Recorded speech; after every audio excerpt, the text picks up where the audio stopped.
बिस्मिल्लाहिर्रहमानिर्रहीम। शुरू अल्लाह के पाक नाम से जो बड़ा मेहरबान नहायत रहम करने वाला है। मुअज़्ज़ज़ नाज़रीन, अस्सलामु अलैकुम वरहमतुल्लाहि वबरकातुहू।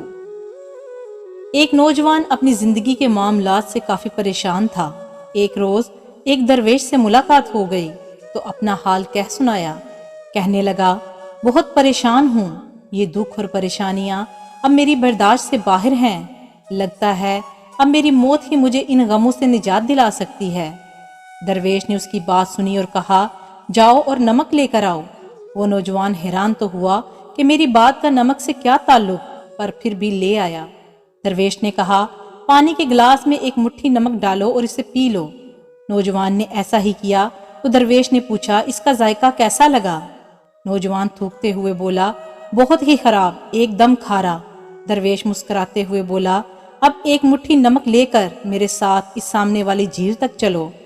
साफ पानी से बनी इस झील के सामने पहुंचकर उस दरवेश ने कहा, चलो अब इस मुट्ठी भर नमक को पानी में डाल दो और फिर इस झील का पानी पियो। नौजवान पानी पीने लगा। दरवेश ने पूछा, बताओ इसका जायका कैसा है? क्या अब भी तुम्हें ये खारा लग रहा है? नौजवान ने जवाब दिया, ये तो मीठा है, बहुत अच्छा है। दरवेश नौजवान के पास गया और उसका हाथ थामते हुए बोला, दुख बिल्कुल इस नमक की तरह है। जितना नमक गिलास में डाला था उतना ही झील में डाला है, मगर गिलास का पानी कड़वा हो गया और झील के पानी को मुट्ठी भर नमक से कोई फर्क नहीं पड़ा।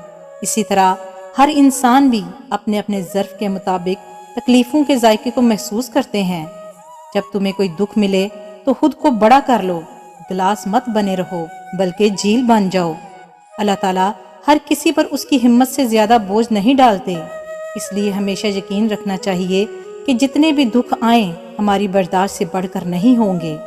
हमें हर हाल में अल्लाह पाक का दामन पकड़ना चाहिए। जितनी भी मुश्किलात ज़िंदगी में आएं सबका मुकाबला करना चाहिए। ज़िंदगी के हर मोड़ में जितने दुख और परेशानियां हमारे पास आएं, हमको चाहिए कि बड़े दिल से उनका मुकाबला करें, खुद को समंदर बना लें। दुखों और परेशानियों को अपने अंदर हल करना सीखें, ज़िंदगी आसान हो जाएगी। अल्लाह पाक से दुआ है कि अल्लाह पाक हम सबको वो तमाम भलाइयाँ अता करे जो नबी पाक सल्लल्लाहु अलैहि वसल्लम ने मांगी, और उन तमाम चीज़ों से हमारी हिफाजत फरमाए जिनसे नबी पाक सल्लल्लाहु अलैहि वसल्लम ने मना फरमाया था। आमीन सुम आमीन। अगर वीडियो अच्छी लगे तो लाइक और शेयर ज़रूर कर दें और मज़ीद ऐसी वीडियोज़ देखने के लिए हमारे चैनल को सब्सक्राइब करें। शुक्रिया।